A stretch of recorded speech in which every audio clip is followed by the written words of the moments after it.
任时光匆匆流去，我只在乎你。 Oke teman-teman, balik lagi channel saya Vincent Icibang. Jadi di kesempatan video kali ini saya membagikan pengalaman dan edukasi seputar Jepang. Nah, saya sudah bekerja di pabrik perusahaan Jepang 5 hari ini dan besok libur, minggu libur. Biasanya Sabtu juga kerja seharusnya, cuman besok libur teman-teman. Nah, kenapa saya buatkan video ini? Nah, yang saya bahas pengalaman pertama bekerja di Jepang dan 5 hari ini gimana rasanya bang. Banyak teman-teman yang bertanya di Instagram, dimarahin nggak bang, berat nggak bang, kerjanya di apa. Nah, kerja saya itu di bagian cutting dan pengeleman dan apa ya, ini teman-teman, kayak nyobek-nyobekin bekas cetakan. Itu spare part mobil teman-teman, karpet mobil yang bagian bawah, bukan yang karet tapi yang bahan kain.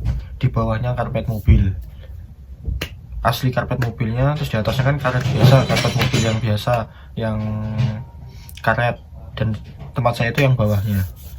Jadi seperti inilah, nih saya tempel. Nah teman-teman, jadi gimana rasanya waktu awal-awal itu bekerjanya? Pertama hari kerja waktu itu hari apa ya, saya kerja hari Senin. Rasanya gimana ya, saya ngeliat saya sanggup nggak, saya kuat nggak ini ya kayak gini. Tapi saya sudah pernah mengalami kerja dulu di Taiwan, berat, lebih berat itu yang waktu di Taiwan, cuman saya bisa. Kenapa ini tidak gitu, lihatnya berat, cuman setelah saya kesini selama 1 minggu bekerja, lumayan capek tapi happy teman-teman. Kenapa happy? Yang pertama karena tidak keterbatasan bahasa. Mungkin bahasanya belum jago, cuman saya mengerti dan bisa ngobrol sama orang Jepang, sama teman-teman Jepang, bahkan teman-teman Vietnam, Indonesia, itu care kita, tidak ada masalah. Dulu waktu di Taiwan, bukan saya membanding-bandingkan, saya tidak bisa bahasa dan tidak diwajibkan bahasa ketika bekerja di Taiwan, dan di sana seperti penganiayaan, tapi di sini beda. Nah, kerjanya capek teman-teman. Kita harus gesit, ngimbangin robotika. Saya ada robotika, saya harus cepet. Cepet bener, pokoknya cepet teman-teman. Kalau nggak cepet ya tumbur gitu, nggak boleh itu teman-teman, harus cepet.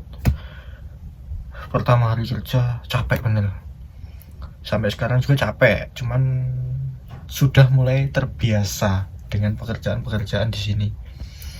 Pertama saya belajar cara mengambil di robotnya, itu kan jatuh, kadang-kadang nyangkut, kita ambil, kita sobek. Setelah kita bisa mengelimnya, bisa beres, besoknya belajar apa lagi gitu, belajar. Dan saya sudah bisa, dan saya hanya mengikuti pekerjaan sesuai dengan keinginan Hancho dan Tori. Jadi sekarang saya sudah bisa dan sudah mulai terbiasa dengan pekerjaan di sini. Meskipun berat, cuman menyenangkan karena bos saya baik teman-teman. Ada 30 orangan pekerja Indonesia, yang paling banyak di pabrik saya itu orang Indonesia. Pabrik besar, cabangnya di mana-mana, Indonesia ada, Kanada ada, di mana Inggris ada, dan di Jepang itu ada 3, beda-beda daerah dan besar. Ekspor di Mitsubishi, Honda, dan apa ya kemarin, Suzuki kayaknya.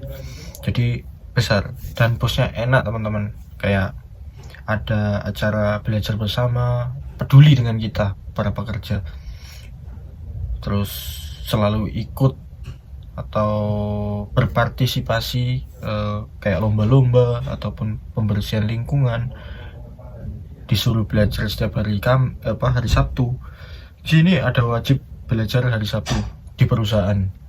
Di kantor ada ruang kelas lah, jadi setiap hari Sabtu kita belajar bareng-bareng orang Indonesia, belajar bahasa Jepang teman-teman. Nah itulah, bos saya sangat peduli dengan pekerja. Dan singkat cerita, bercerita dengan senpai ataupun senior, kata dia orang tuh di sini care, masalah gaji, masalah apapun itu care. Jadi mungkin saya tidak menangkap semuanya karena saya belum mengalami gajian, tapi saya percaya itu karena senpai sudah ada yang lama di sini, dan kebanyakan orang Indonesia ada 30 orang. Dengan kita orang 5 yang kemarin baru datang dari sini, ketambahan kita jadi 30-an orang ya teman-teman. Tadinya 25. Dan besok Desember datang lagi 5, bulan 2 datang lagi 5. Pokoknya banyak di sini orang Indonesia.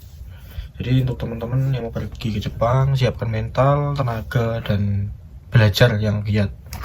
Nomor 1 bahasa. Kalau kalian disuruh ngerti itu enak di sini teman-teman. Tapi kalau nggak ngerti ya bagayaru gitu. Jadi udah biasa ya.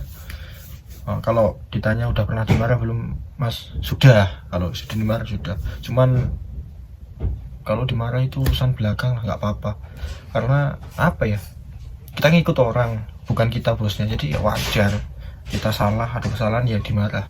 Kadang-kadang bukan masalah bahasa, tapi kita kurang rapi pekerjaannya, kita diomelin, biasa itu dalam pekerjaan. Jadi hanya sekian videonya. Terima kasih yang udah tonton. Semoga video ini bermanfaat. Terima kasih.